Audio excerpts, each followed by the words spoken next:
The meniscus allograft transplant instrumentation is designed to simplify preparation and implantation. The instrumentation features an all-in-one graft preparation table and tibial drilling system. This easy-to-use instrumentation helps eliminate the complexity of meniscus allograft preparation and delivers reproducible implantation every time. To begin, detach the meniscus from the rim of the bone block and flip the meniscus over the clamp of the graft station. Align the midline insertion points of the meniscus horns with the laser-etched line on the graft station. Once aligned, secure the graft into place by tightening the graft station's clamp onto the tibial plateau. Next, place the vertical fence over the guideposts so that the etching that reads "Cut Number 1" faces the front of the graft station. Insert the saw blade to confirm the meniscus horns will not be damaged. Repeat this step with the Cut Number 3 etching facing the front of the graft station. Once alignment is confirmed, reposition the vertical fence so that the Cut Number 1 etching faces the front of the graft station. Perform the initial cut, cutting all the way through the bone block. Then remove the vertical fence. Place the horizontal fence over the guideposts so the etching that reads Cut Number 2 faces the front of the graft station. The graft station can be inverted to facilitate alignment and cutting. Align the top of the fence so that it intersects with the midpoint between the posterior aspect of the anterior horn and the anterior aspect of the posterior horn. Then, align the horizontal fence so it is parallel with the base of the graft. Perform the second cut to a depth of 15 to 20 millimeters and leave the fence in place once complete. Next, place the vertical fence over the guideposts so the etching that reads Cut Number 3 faces the front of the graft station. Ensure the meniscus is clear from the cutting fence. Perform the final cut. Then, remove both fences. The 10-degree all-included angle helps prevent vertical lift of the bone block within the tibial trough. Place the allograft into the depth setting guide and seat the shaver clamp over the bone block. Tighten the clamp to secure the allograft. Next, place shaver number 1 over the guideposts and gently shave the allograft until the bone block slides smoothly over the shaver.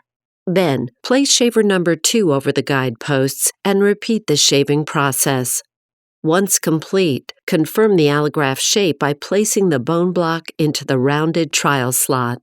A rongeur can be used to trim up to 5 millimeters of remaining bone posterior to the posterior horn attachment site. To prepare the recipient tunnel, use anteromedial and anterolateral portals for visualization of the damaged meniscus. For lateral meniscus allograft transplants, an accessory anterolateral portal should be placed at the lateral tibial eminence with a direct anterior to posterior trajectory in line with the meniscus horns and medial to the lateral intercondylar notch. The anterolateral incision should extend 5 centimeters to allow for unobstructed placement of the drill guide's teeth against the anterior aspect of the tibia. Then, remove the fat pad to aid in visualization and remove the damaged meniscus. Perform a notchplasty to aid in approach. Starting at the anterior horn, burr toward the posterior horn to create a shallow trough level with the tibial plateau. Then, insert the drill guide into the incision vertically. Once inside the joint, rotate the guide horizontally to avoid damage to the articular cartilage. Once the posterior aspect of the tibia is reached, rotate the guide back to the vertical position and secure the guide's hook to the posterior cortex of the tibia. Rotate the tightening ring clockwise to secure the guide to the tibia. Next, insert the drill guide sleeve until the sleeve contacts the tibia. Lock the sleeve into place by rotating the cam lock. Then, insert and drill the 2.4 millimeter drill until the depth stop is engaged. Replace the drill with the 2.4 millimeter pin. Insert until the mark on the pin aligns with the back of the guide's alignment arm. Then, remove the sleeve. Align the 10mm drill over the pin and drill until the depth stop is engaged. Once complete, remove the guide from the joint. Then, insert the guide rod into the tunnel until it contacts the posterior tibial cortex.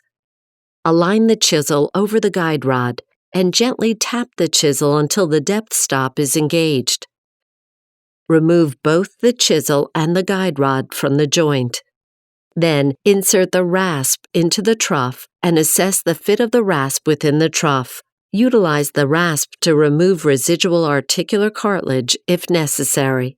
To prepare the graft for insertion, place a 2-0 hi-fi suture through the junction of the posterior horn and the body of the meniscus.